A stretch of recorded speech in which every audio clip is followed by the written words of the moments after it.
Hi everyone, welcome back to my channel. In today's tutorial, I'm going to be taking you through a colored pencil piece, and I'm going to be sharing my tips and tricks and some techniques with you on how to achieve a more realistic piece if that's what you're going for. Whether you're a beginner, intermediate, or advanced, I think you'll find some good information in this video. Also, I'll try to have everything linked down in the description below, including the reference photo and the colors and everything that I've used in case you want to follow along. If you're looking for a real-time tutorial with colored pencils, I will link one down in the description below that I've done in the past, and you'll see in real time from start to finish how I've layered, blended, and used the colored pencils. So I'd encourage you to go watch that video after this one. But let's just get right into today's video. So the first tip that I have for you is when you find a really good reference photo like this one, and you look at it and you see all that detail in the icing and the cake and you think, how am I going to be able to achieve this? The easiest way to do that is to just break it down into little steps or into little pieces. So don't look at the whole piece of cake at once, sort of break it down. So I'm starting with the icing part here. And I've broken it down even further. I'm starting with the drizzle on top of the icing. And all I did, I kept my sketch quite dark at this point because there is a lot of going on in the icing. It's quite busy. So all I did was just lighten the parts that I'm going to be working on. Because if I lighten too much at the same time, I might lose my place. So I just went in with my kneaded eraser and I just lightened up the places where the red drizzle is going to go, and you're seeing me do that right now. Then I'm going to go ahead and start to fill in the rest of the icing, and now I'll use my kneaded eraser again, and I sort of break it up into little parts still because the icing is really busy. But if you can break it into one section at a time and you think, okay, it's a little valley, so one side has to be light and one side has to be dark. So you just have to focus on where your light source is coming from and make sure that for every little valley that you're having a light spot and a dark spot. And as I go down this icing, that's all I'm doing. I'm creating, a little bit of depth, and to this reference photo, it's towards the right of everything. Now you'll notice for the icing, I'm using some blues and I'm using some grays, because white is never actually white. Very little will white be white in our photos. It looks white to us, but when you really look at it and zoom in, there's so many colors bouncing off white from colors that are around it or from light sources. So when you're trying to create white, you want to look at different colors that you can use. And you'll even notice as I'm blending out the red drizzle on the icing part, I'll even just spread it out slightly because that's going to reflect onto the icing as well. And that's going to lend to the realism of this piece. I'm going in with my white Prismacolor pencil here, and I'm sort of using this to preserve a little bit of the highlights so that as I start blending this out with my OMS, if I burnish just a little bit with that white color, and it could be whatever color pencil that you're using, it will act as sort of a resist. And that's another tip for you if you want to preserve some of your bright highlights. That's a good tip to use, especially if you're using OMS. Even blending out with that, it won't blend through an area that you've burnished, or not completely, so you can usually save your highlights that way. Now you'll see me going in. I do like to blend with odorless mineral spirits, and I'm using Gamsol in particular here. I find this one of the best ways to blend my colored pencil because they come out very smoothly and very painterly-like if you want. But if you want more realistic too, you can keep layering on top of it. So you sort of get the best of both worlds with this. But I find it just blends them out and it really pushes them down into the tooth of the paper without you having to press too hard or to burnish too much. And you don't run through your pencils as fast, I find, because you don't have to push as hard. One thing I will tell you about using odorless mineral spirits, and this is with any kind, is you do need to have a couple of layers on the paper for it to blend out nicely. So if you just do one quick pass, it's not going to blend out very smoothly. So you'll see as I'm doing my colored pencils, I go in little tiny circles and I'm doing multiple layers in each area so that it will blend out nicely.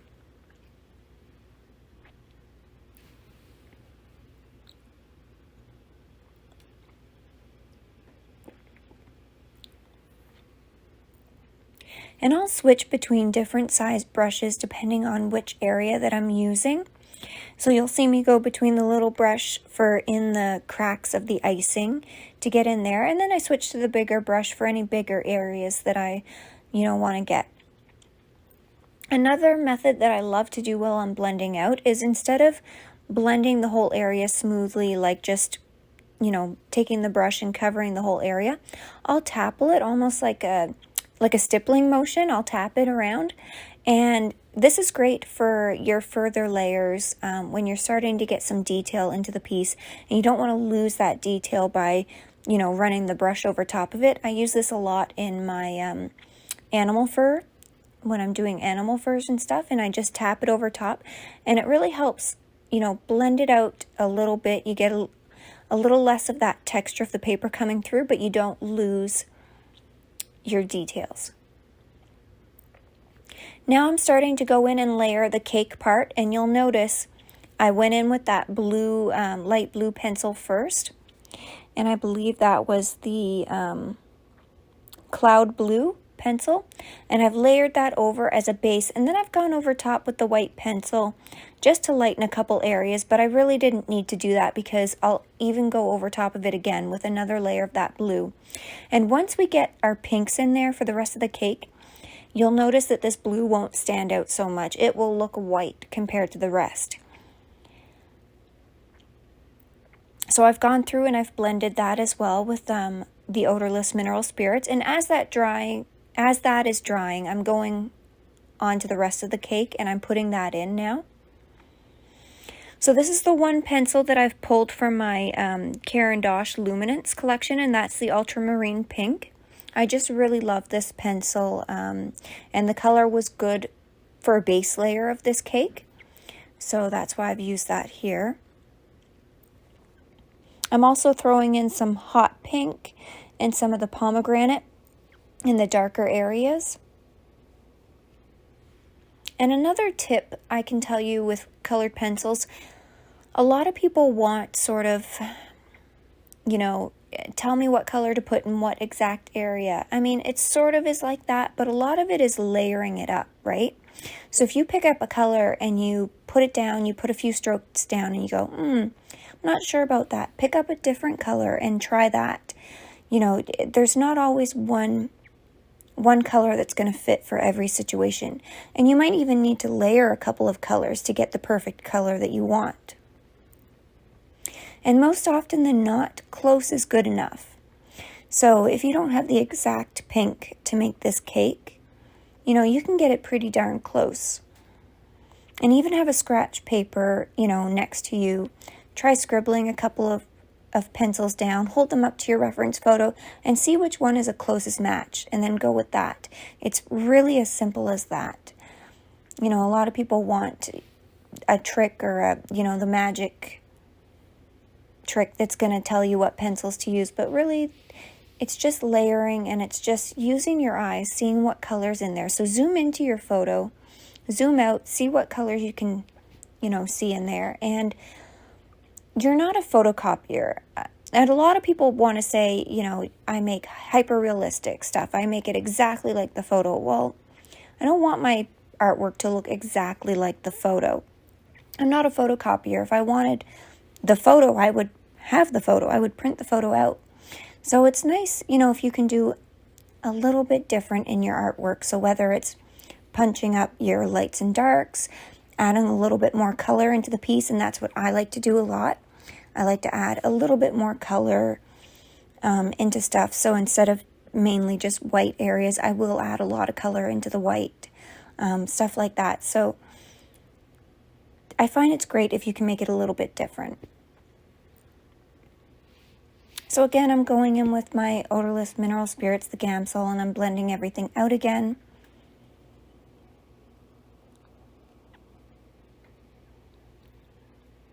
And this stuff is so great because you can layer and blend and layer and blend on pretty much any paper endlessly. Because you're putting down so light layers, you're really not restricted to as many layers as if you were going to burnish.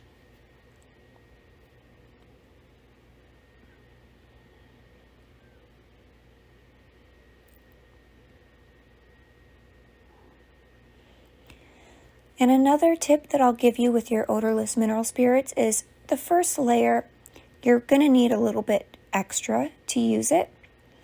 And then as you continue to layer and blend out, you're going to use a little bit less each time. So you'll notice that first layer, you can put a lot on, but your second layer, you're going to want to dab it off and use a little bit less of it. If you continue to use the same amount, you might end up lifting up some of your colored pencils.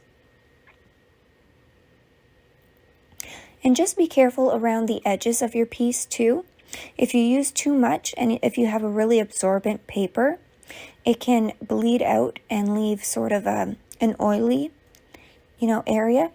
Now, odorless mineral spirits does evaporate and it does clear up, but some people have said that they've noticed that little oily area. So just be careful around the edges of it.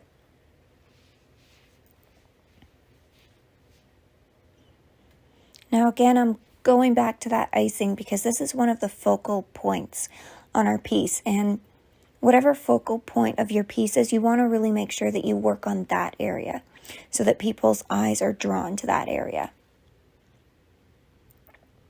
So I really want to go in here and punch up my darks.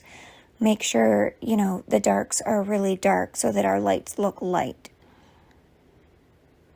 And especially in the drizzle area, the red drizzle area, you'll notice I'm putting little dark lines in there, and that's lining up with the rest of the icing, because where the icing dips down, it still dips down underneath of, the sauce that's on there. So you want to make sure you continue that darkness. If you just stopped it, it would look a little weird.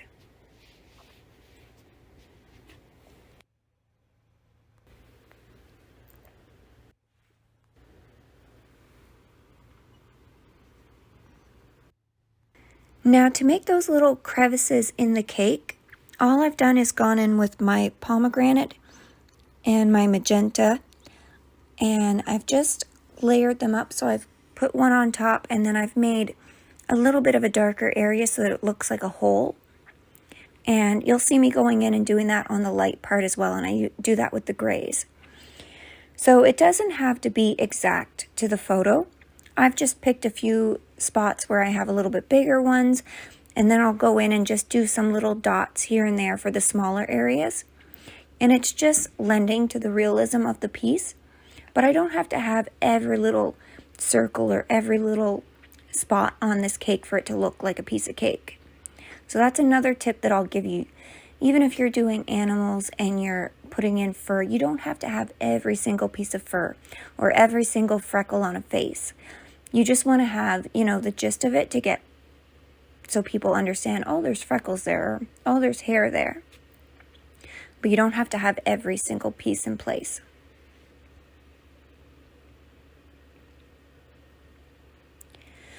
So now I'm doing the crumble stuff on the bottom of it.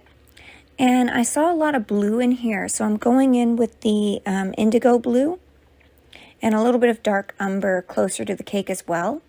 And that indigo blue is really going to give it some nice shadowy blueness, and it's really going to pop against the pinks of the cake. And then I've also glazed over top of it with black in some areas. And now how I got the shadow on the bottom of the cake is as I'm blending this out with my odorless mineral spirits, and you'll see this in a minute, I literally just drag the color out underneath the cake a little bit with my brush. And that's how I did the shadow underneath the bottom of the cake. It's because I didn't want to go in directly with my colored pencils because they could, leave a stark line, because I don't want to put a lot of layers there because it is a very light shadow, but there is a shadow there. So I just used the OMS as a tool, and I dragged that out underneath the bottom of the cake, and it worked really well. Now I'm going in with my Prismacolor white, and I'm just hitting a few light areas on top of this, the dark cake bottom part, because there is a few areas there that catch the light. And I'm also going in with my titanium white and touch-up texture from Brush and Pencil. And I'm just hitting a couple of the lightest brights in the icing. So where the light catches the top side of the icing, I'm just sort of brightening those up a little bit. But I'm being careful to keep them off of the red drizzle, because in our reference photo, there's no real bright lights there as well. I hope you guys enjoyed this tutorial. Thank you for watching, and as always, I will see you in the next video.